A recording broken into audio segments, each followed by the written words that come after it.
Today we want to welcome to our School of Tyrannus Raj Kaipalani, who has a very interesting background.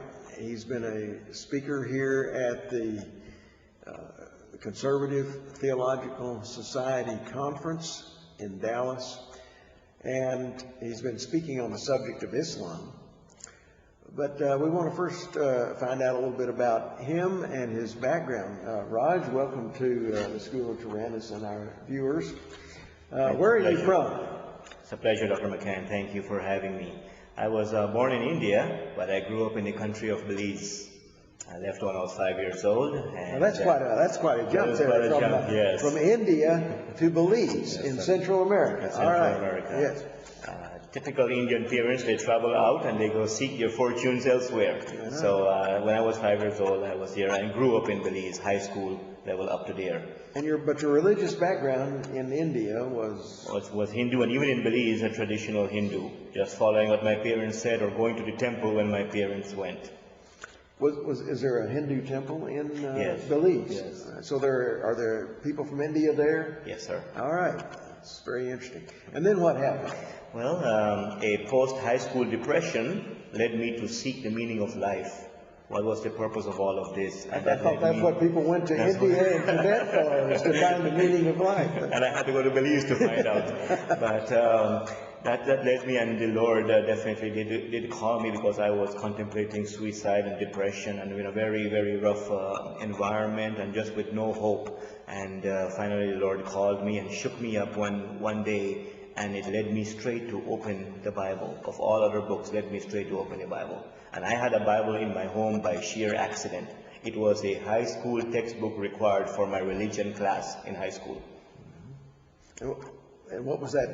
The Bible itself was a textbook that was required reading. Well, that was good. And then what happened?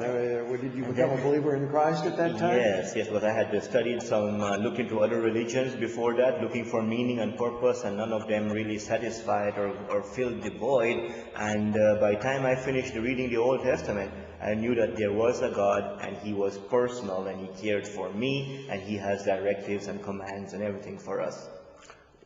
How did your family, Hindu background, feel about your receiving Christ? At first, they did not say anything. I would hide my Bible and go to the beach and read over there. But at first, they did not say anything. It is when a friend of mine led me to a cult group called the Worldwide Church of God at that time. And then I was attracted to its magazine, the Plain Truth magazine, with its prophetic, sizzling literature. And that got me into it, and I became a member of that church for several years. And how long were you with the Worldwide Church of God Cult? I was there about, maybe, 89, 87, and we changed in 2005. So would be about 16 years. Oh, quite a long time. And so, and where did you wind up with them? And you came to Texas through. Right. Well, from Belize, I went to Mexico City because there was not an official church, Worldwide Church of God, in Belize at that time. Mexico would be the nearest one. So I left my parents and moved because things were getting very hard at home. They started realizing that I was keeping the Jewish Sabbath because the Worldwide Church of God taught those Jewish laws. And I was obeying from Friday sunset to Saturday sunset. That did not go well with my parents, the day of most work and business. So here I was. What kind resting. of business were they in? Well, he had 3 businesses, a restaurant and a jewelry store and a tailoring shop. Well, they kept you busy. They kept me busy. But not on Saturday then. So it became very difficult, and I had to leave, and I went to Mexico City and became a member of the church there and lived in Mexico City for 4.5 years. And what brought you to Texas? In Mexico City, the pastors of the Worldwide Church of God told me that the Worldwide Church of God has a college in the United States, in Pasadena, California, and in Big Sandy, Texas. And they would like me to go to study so that I could return to Mexico and be a pastor. So you went to Big Sandy, and were you studying there or teaching there? I was studying in college, and when I went, they did not offer a bachelor's in theology, so I decided to take business administration instead, yet still taking all the theology classes.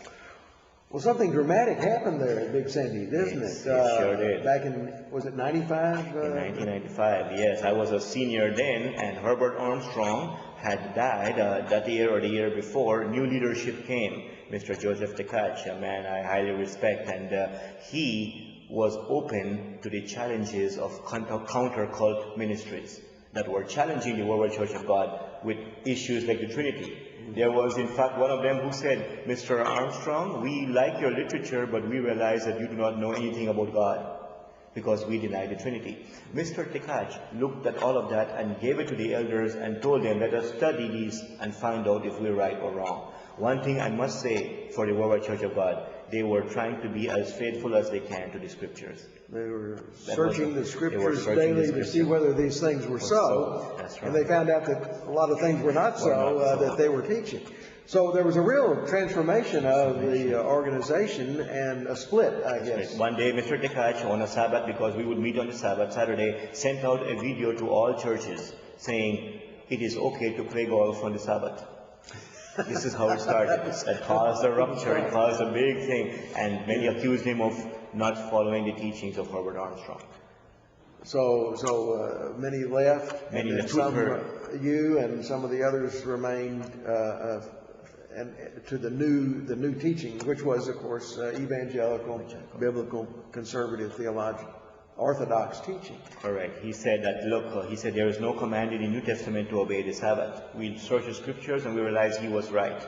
2/3 of them left and said, no, we had to keep it. So then it went out of business, sort of, didn't it? They sold the property, I believe, to an evangelical ministry. Yes. And then that left you a little high and dry, didn't it? Yes. In 1996, I believe it closed down 1 year after I had graduated, and I got a job in Dallas, and I was working in Dallas all this time. And then after going through these changes, I still continued in the Worldwide Church of God for a year or two, but I wanted to learn more and I wanted to excel more. And I knew that the reason I even came to this college was to prepare myself to be a pastor.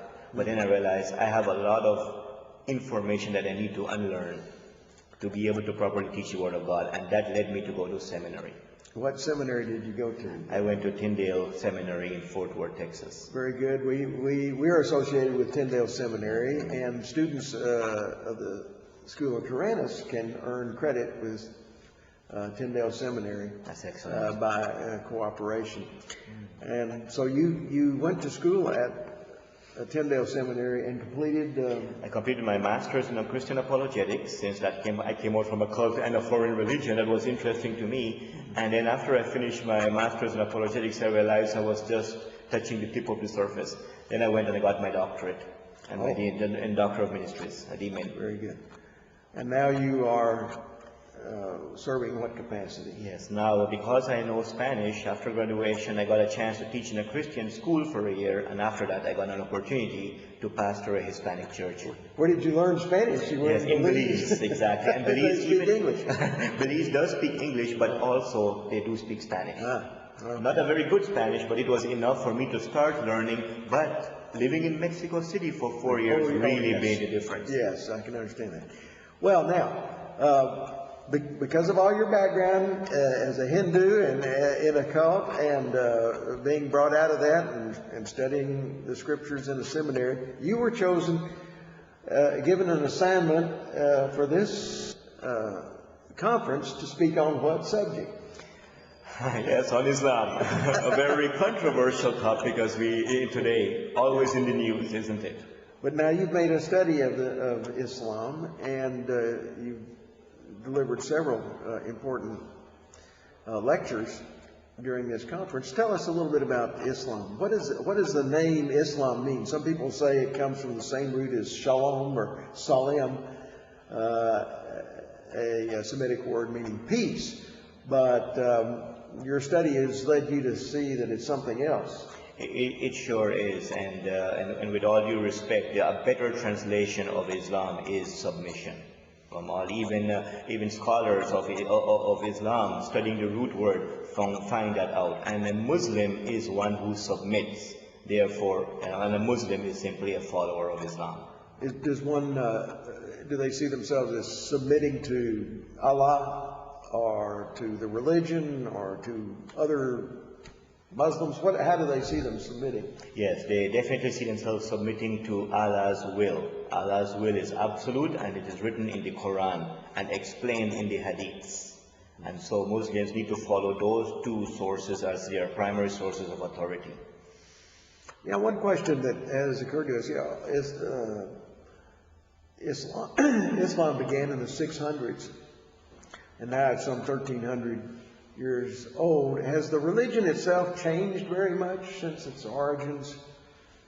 I don't. It doesn't seem so, because you see that there is a need of people and groups within Islam who are trying to be faithful to their scriptures. They are trying to be faithful to the Quran, and they are executing attacks against the infidels and the unbelievers. This is part of it.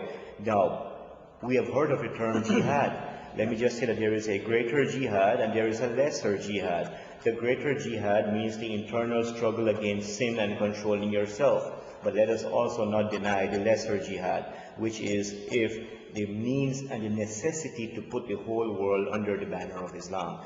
In Islam, there are two houses, the house of war and the house of Islam. The purpose of the house of Islam is to let the house of war be under the house of Islam. Why? Because it is impossible for them to execute the Sharia, their laws, in a democratic state. It has to be within an Islamic government. When they say house of war in the non-Islamic world, does that mean that this is the house that the Muslims must war against? Is that the idea? And that is correct, whichever means. It doesn't mean that this is the house that is at war within themselves. No. This is a house that we must war against exactly, and they will try other means at first. They will try to and give the option of the people accepting Islam and persuasion, and if that does not work, they will go through other means to do so. And the other means are, if necessary, jihad and total domination by force. Now, you translated the term jihad as struggle, and I've heard that is really the essence of the meaning. It's not quite holy war, although it results in a type of holy war, but originally it's sort of like the struggle within themselves and then the struggle with the non-Muslim world. One thing that intrigued me about that term is that when Hitler wrote his book, it was Mein Kampf, which meant my struggle. Interesting. And in some ways, it's the same struggle, in part against the Jewish people, as well as, of course, and Hitler and Islam were against the Christians as well, and the Bible. So I just thought that was interesting that they utilize the same meaning in the two different languages. Well, what can we say? We're under attack. The Christians are under attack. The West is under attack. America is under attack from Islam, and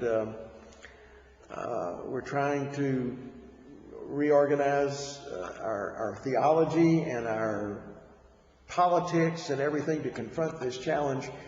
What should the West do in general, and what can Christians do in particular to face this big threat that we find ourselves in? That's correct. And some would say that this is not a war of Islam against the West and so forth, but it is absolutely essential we understand that this is a religious war. This is not a war necessarily because someone is oppressed or someone is poor or someone necessarily for the state of Israel, even though those factors are relevant. But the primary thing is following the simple Quranic injunction of putting the whole world under that banner. Now, so the West, of course, if we are attacked, we need to defend ourselves, and we need to be diligent and forceful in that regard too, since we have our house as well. But, and of course, President Bush mentioned that this is not a war against Islam. Of course, we do not want to claim it to be a war against Islam, and that's not the issue, but we do need to dispel this notion that it is a peaceful religion, because they do not look favorably at foreign presence in their land. And so that's why the unbelievers, us, need to be out of their land. And this is one of the statements, in fact, that even bin Laden has stated the reasons for his attacks as a self-defense. That we are in the foreign Islamic land, link. yes, especially in Saudi Arabia, and the troops have not left us yet. So as a West, we need to, of course, help perhaps the moderates, work with them, but we also So there need are to such things as moderates. for now. Yes. For now, I must say that, because a moderate could be called by some radical to take up arms and do something. How will he respond? We don't know. But a moderate is simply denying the injunction to follow what the Quran says, temporarily, at least right now. What can we do as Christians? Yeah. Oh, as Christians, it is so important that we, as Pat Buchanan has said, we fight a faith with a faith. We have a faith, and our faith is a faith that has conquered empires. Of course, that is not our intention, but our intention is that each and every Muslim learn and understand the love of God. If he can have it and have the peace and not have to be constantly struggling, if he knows Jesus Christ as Lord and Savior, with no doubts, nothing to be concerned about, or not sure of his security or where he will be, we can reach out to our Muslim neighbors in love and in sensitivity, I must add, since there are many cultural differences between them and us, and we should be educated in that regard. What do you think, we should mount a massive missionary campaign? Or are you talking about Muslims who are in this country and in Western countries as a whole, that we should mount a evangelistic effort? I would think so. Since they are militant in their faith, in trying to promote jihad or anything else, I must ask, why not we be militant in evangelism, in love and faith with the gospel of Jesus Christ? What about missions to Islamic countries? Is that a feasible thing? It is, and that is wonderful, of course, but it is just as I tell my Hispanic friends and other churches here in the U.S., the Lord has brought them to us right here in this country. May we start in our backyard. So that would be the place to start. That would be a good place to start. And how open are they? We have mosques all over the place now. Are they open to the sharing of the gospel? Well, let me just say, it may not be something that's going to happen initially, because they will be a little bit resistant. Remember, their views of the Bible and Christians are suspicious, and so it takes patience, but a diligent, continuous effort of love and faith towards them. It's very necessary to promote that. Well, we appreciate, Raj, your studying this subject and sharing this with our viewers, and we appreciate your being with us on this occasion. Pleasure, Dr. McCann. Thank you.